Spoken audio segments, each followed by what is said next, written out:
డబ్బు సంచులతో దొరికిన దొంగనే కదా దొంగ అని అరిచినట్టు ఇవాళ మళ్ళీ ఇష్టం వచ్చినట్టు మాట్లాడుతూ ఉన్నాడు. ఒకవైపు విజయోత్సవాలట. ఎందుకు విజయోత్సవాలు?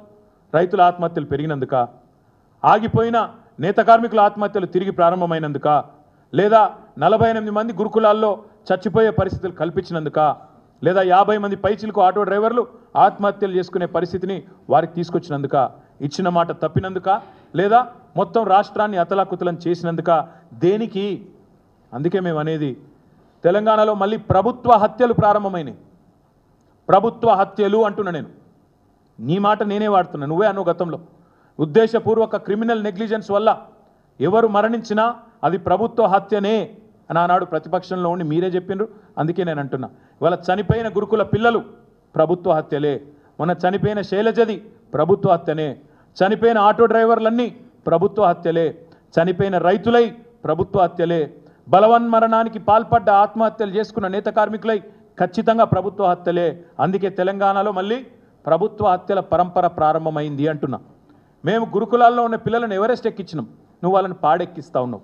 ఇంతకంటే నీచం ఇంకోటి ఉంటుందా? ఇంతకంటే నీచమైన ప్రభుత్వం ఇంకోటి ఉంటుందా? కనీసం పిల్లలకు బువ్వ చక్కగా పెట్టలేక మా ఆర్ఎస్ ప్రవీణ్ కుమార్ మీద ఏడుపులు, ఆయన కుట్ర చేసిండట, నేను కుట్ర చేసినమాట. సిగ్గన్నా ఉండాలా కనీసం మాట్లాడడానికి. ఇదో ప్రభుత్వం, మీదో బతుకు. మేము ఇవాళ మీ ముందు మీతో పాటు మొత్తం రాష్ట్ర ప్రజల ముందు కొన్ని విషయాలు స్పష్టంగా చెప్పదలుచుకున్నాం. ఇవాళ రేవంత్ రెడ్డి గారి దిక్కుమాలిన ప్రభుత్వం చెప్తున్న దివాలాకోరు మాటలకు ఇవి సమాధానాలు. ఆర్బీఐ లెక్కలు, సోషియో ఎకనామిక్ సర్వే లెక్కలు ఇవి నాయిగావు. మేము 10 ఏళ్లలో ఏం చేసినాం అంటాడు. తెలంగాణ 10 ఏళ్లలో కేసీఆర్ ఏం చేసిండు? ఈ సన్నాసి మాటలు మాట్లాడేది. మేము దివ్యమైన తెలంగాణగా మేము మార్చినాం, లెక్కలతో సహా నేను చెప్తా. 10 ఏళ్ల ప్రస్థానంలో స్వరాష్ట్రంగా మారడమే కాదు, అసలు వీళ్ళకు పరిపాలన వస్తుందా, తెలంగాణలోకి అంత సీనుందా అని మాట్లాడిన వాళ్ళందరూ నోర్లు ముయించే విధంగా ప్రగతి శిఖరాలను అందుకున్నది తెలంగాణ కేసీఆర్ గారి నాయకత్వంలో. విఫల రాష్ట్రం అవుతుందని చెప్పి పిల్లి శాపాలు పెట్టిన సన్నాసుల నోర్లు ముయించే విధంగా అద్భుత విజయ తీరాలను చేరుకున్నది Telangana. Most successful state in ఇండియాగా ఆనాడు తీర్చిదిద్దింది కేసీఆర్ గారి నాయకత్వం. ఈరోజు కూడా కాకపోతే నీకు అది ఇముడతలేదు. కేసీఆర్కి మంచి పేరు వస్తే, తెలంగాణకు మంచి పేరు వస్తే, తెలంగాణకు మంచి పేరు వచ్చినా కేసీఆర్కే వస్తుందని చెప్పి ఇవాళ ఇప్పటికి కూడా అదే తప్పుడు కూతలు కూస్తూ ఉన్నాం. కేవలం మీ పరిపాలన యొక్క వైఫల్యాలను, మీ చాతగాంతనాన్ని కప్పిపుచ్చుకోవడానికే చిల్లర మాటలు. నేను 3 విషయాలు మీ ముందు చెప్తా ఉన్నా. Socio economic survey, reserve bank of India లెక్కలు, ఇతర ఆర్థిక అభివృద్ధి సూచికలు. ముందుగా డెవలప్మెంట్ ఎక్స్పెండిచర్, ఇది నా లెక్క కాదు, సోషియో ఎకనామిక్ సర్వే చెప్పింది, తెలంగాణ ప్రభుత్వమే ప్రచురించిన లెక్క, పోయిన సంవత్సరం ప్రచురించిన లెక్క. దీని ప్రకారం డెవలప్మెంట్ ఎక్స్పెండిచర్ అంటే అభివృద్ధి పనుల మీద పెట్టే వ్యయం రూపాయి ఉంటే ఎంత? తెలంగాణలో మేము చేసిన మొత్తం నికర ఖర్చులో 10 ఏళ్లలో అభివృద్ధి కోసం పెట్టిన ఖర్చు 74%, 74% is development expenditure. This is the highest in the country for any state.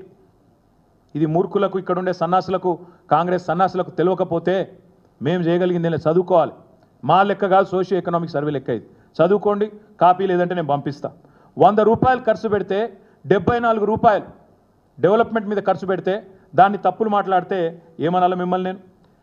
అదేవిధంగా committed expenditure as percentage of revenue receipts అంటే రాష్ట్రానికి వచ్చే ఆదాయంలో ఉద్యోగుల జీతభత్యాలు, అప్పులు, పెన్షన్లు ఇవన్నీ తీసేస్తే ఎంత మిగులుతుంది అని చెప్పే లెక్క.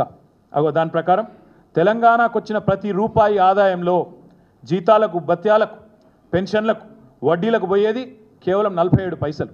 మిగతా 53 పైసలు బ్రహ్మాండంగా మీకు అభివృద్ధి కోసం అందుబాటులో ఉంది. దేశంలో అతి తక్కువ కమిటెడ్ ఎక్స్పెండిచర్ ఉన్న రాష్ట్రాలలో తెలంగాణ ఒకటి. ఇది అక్షర సత్యం. ఇది not my report, socio economic survey. 47 పైసలు పోతే ఇంకా 53 పైసలు మిగులుతాయి కదా, అందుబాటులో ఉన్నాయి కదా, చేతనైతే ఖర్చు పెట్టచ్చు కదా. ఆ తెలివి లేదు. నోరు బారేసుకోవడం, పనికి మళ్ళీ కారు కూతలు కోయడం, ఇంకా మళ్ళీ మీదికెళ్ళి చిల్లర మాటలు. మాకు ఉన్నదంతా వడ్డీలు కడుతుంది పోతుంది, జీతాలకే పోతుంది, పెన్షన్లకే పోతుంది. అది కూడా మీకు తెలవాలి. దయచేసి నేను పత్రికా మిత్రులను కూడా కోరుతా ఉన్నా, వాళ్ళు ఏ సొల్లు పడితే ఆ సొల్లు వాగితే మీరు అదో బైబిల్లో స్క్రిప్చర్ అన్నట్టు లేకపోతే ఇంకోటి అన్నట్టు మీరు రాయడం చాలా దారుణం. యాజ్ ఇట్ ఈస్ ప్రచురించడం, ఫ్యాక్ట్ చెక్ చేయకుండా చాలా చాలా దారుణం. దయచేసి నేను చెప్పే దానిలో కూడా తప్పుంటే ప్లీజ్ ఫ్యాక్ట్ చెక్, వాళ్ళు చెప్పే దానిలో తప్పున్నా ఫ్యాక్ట్ చెక్ చేయండి. ఆపోజిషన్ చెప్పేదైనా గవర్నమెంట్ చెప్పేదైనా అవి వేదాలు కాదు, అవేం బైబిల్ సూక్తులు కాదు, అవేంలో ఖురాన్లోనో లేకపోతే ఇంకో దానిలోనో రాసిన గొప్ప విషయాలు కాదు.